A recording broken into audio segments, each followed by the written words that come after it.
किसी गांव में एक सेठ रहता था। उसका एक ही बेटा था, जो व्यापार के काम से परदेस गया हुआ था। सेठ की बहू एक दिन कुएं पर पानी भरने गई। घड़ा जब भर गया तो उसे उठाकर कुएं के मुंडेर पर रख दिया और अपना हाथ मुंह धोने लगी। तभी कहीं से 4 राहगीर वहां आ पहुंचे। एक राहगीर बोला, बहन, मैं बहुत प्यासा हूँ, क्या मुझे पानी पिला दोगी? सेठ की बहू को पानी पिलाने में थोड़ी झिझक महसूस हुई, क्योंकि वह उस समय कम कपड़े पहने हुए थी। उसके पास लोटा या गिलास भी नहीं था जिससे वह पानी पिला देती। इसी कारण वहां उन राहगीरों को पानी पिलाना उसे ठीक नहीं लगा। बहू ने उससे पूछा, आप कौन हैं? राहगीर ने कहा, मैं एक यात्री हूँ। बहू बोली, यात्री तो संसार में केवल 2 ही होते हैं, आप उन दोनों में से कौन हैं? अगर आपने मेरे इस सवाल का सही जवाब दे दिया तो मैं आपको पानी पिला दूंगी, नहीं तो मैं पानी नहीं पिलाऊंगी। बेचारा राहगीर उसकी बात का कोई जवाब नहीं दे पाया। तभी दूसरे राहगीर ने पानी पिलाने की विनती की। बहू ने दूसरे राहगीर से पूछा, अच्छा तो आप बताइए कि आप कौन हैं? दूसरा राहगीर तुरंत बोल उठा, मैं तो एक गरीब आदमी हूँ। सेठ की बहू बोली, भैया, गरीब तो केवल 2 ही होते हैं, आप उनमें से कौन हैं? प्रश्न सुनकर दूसरा राहगीर चकरा गया। उसको कोई जवाब नहीं सूझा तो वह चुपचाप हट गया। तीसरा राहगीर बोला, बहन, मुझे बहुत प्यास लगी है, ईश्वर के लिए तुम मुझे पानी पिला दो। बहू ने पूछा, अब आप कौन हैं? तीसरा राहगीर बोला, बहन, मैं तो एक अनपढ़ गवार हूँ। ये सुनकर बहू बोली, अरे भाई, अनपढ़ गवार तो इस संसार में बस 2 ही होते हैं, आप उनमें से कौन हैं? बेचारा तीसरा राहगीर भी कुछ बोल नहीं पाया। अंत में चौथा राहगीर आगे आया और बोला, बहन, मेहरबानी करके मुझे पानी पिला दें। प्यासे को पानी पिलाना तो बड़े पुण्य का काम होता है। सेठ की बहू बड़ी ही चतुर और होशियार थी। उसने चौथे राहगीर से पूछा, आप कौन हैं? वो राहगीर अपनी खींच छिपाते हुए बोला, मैं तो, बहन, बड़ा ही मूर्ख हूँ। बहू ने कहा, मूर्ख तो संसार में केवल 2 ही होते हैं, आप उनमें से कौन हैं? वह बेचारा भी उसके प्रश्न का उत्तर नहीं दे सका। चारों पानी पिए बगैर ही वहां से जाने लगे तो बहू बोली, यहाँ से थोड़ी ही दूर पर मेरा घर है, आप लोग कृपया वहीं चलिए, मैं आप लोगों को पानी पिला दूंगी। चारों राहगीर उसके घर की तरफ चल पड़े। बहू ने इसी बीच पानी का घड़ा उठाया और छोटे रास्ते से अपने घर पहुंच गई। उसने घड़ा रख दिया और अपने कपड़े ठीक तरह से पहन लिए।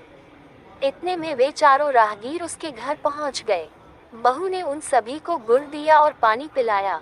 पानी पीने के बाद वे राहगीर अपनी राह पर चल पड़े। सेठ उस समय घर में एक तरफ बैठा ये सब देख रहा था। उसे बड़ा दैख हुआ। वह सोचने लगा, इसका पति तो व्यापार करने के लिए परदेस गया है और यह उसकी गैर हाजिरी में पराए मर्दों को घर बुलाती है, उनके साथ हंसती बोलती है, इसे तो मेरा भी लिहाज नहीं है। ये सब देख अगर मैं चुप रह गया तो आगे से इसकी हिम्मत और बढ़ जाएगी। मेरे सामने इसे किसी से बोलते बतियाते शर्म नहीं आती तो मेरे पीछे न जाने क्या क्या करती होगी।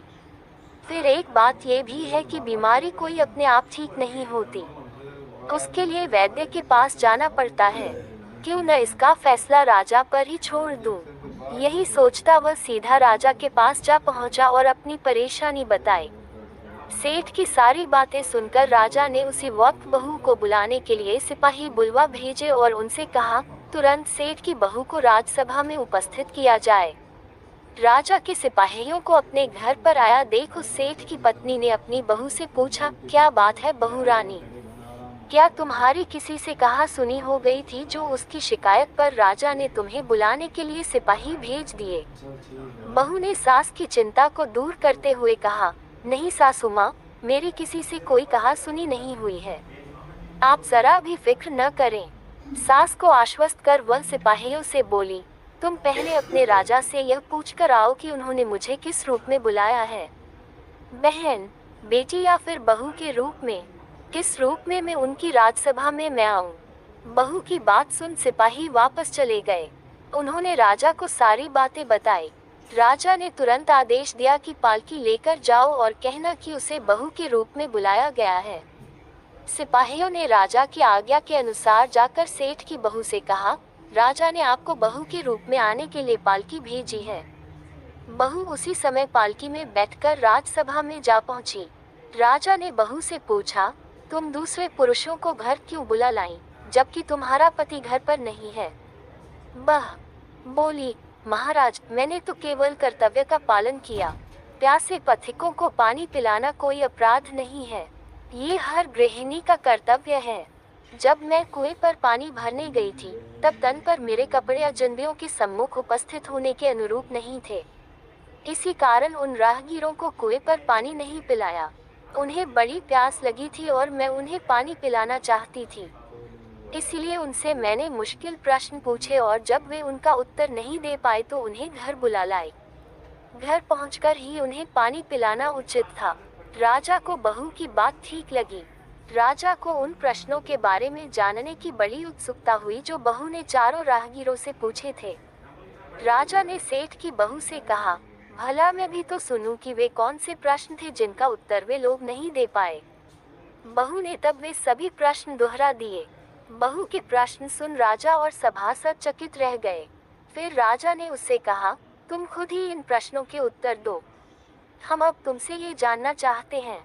बहू बोली, महाराज, मेरी दृष्टि में पहले प्रश्न का उत्तर है कि संसार में सिर्फ दो ही यात्री हैं, सूर्य और चंद्रमा। मेरे दूसरे प्रश्न का उत्तर है कि बहू और गाय इस पृथ्वी पर ऐसे दो प्राणी हैं जो गरीब हैं।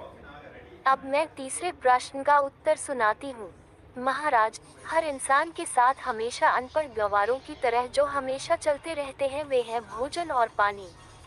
चौथे आदमी ने कहा था कि वह मूर्ख है, और जब मैंने उससे पूछा कि मूर्ख तो दो ही होते हैं, तुम उनमें से कौन से मूर्ख हो, तो वह उत्तर नहीं दे पाया।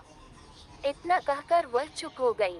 राजा ने बड़े आश्चर्य से पूछा, क्या तुम्हारी नजर में इस संसार में सिर्फ दो ही मूर्ख हैं? हाँ महाराज, इस घड़ी इस समय मेरी नजर में सिर्फ दो ही मूर्ख हैं। राजा ने कहा, तुरंत बतलाओ कि वे दो मूर्ख कौन हैं। इस पर बहू बोली, महाराज, मेरी जान बख्श दी जाए तो मैं इसका उत्तर दूं। राजा को बड़ी उत्सुकता थी यह जानने की कि वे दो मूर्ख कौन हैं। सो उसने तुरंत बहू से कह दिया, तुम निसंकोच होकर कहो।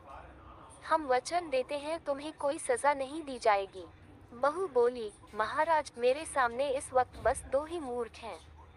फिर अपने ससुर की ओर हाथ जोड़कर कहने लगी, पहले मूर्ख तो मेरे ससुर जी हैं जो पूरी बात जाने बिना ही अपनी बहू की शिकायत राजदरबार में की।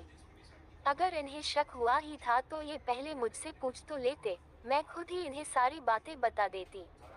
इस तरह घर परिवार की बेइज्जती तो नहीं होती। ससुर को अपनी गलती का एहसास हुआ।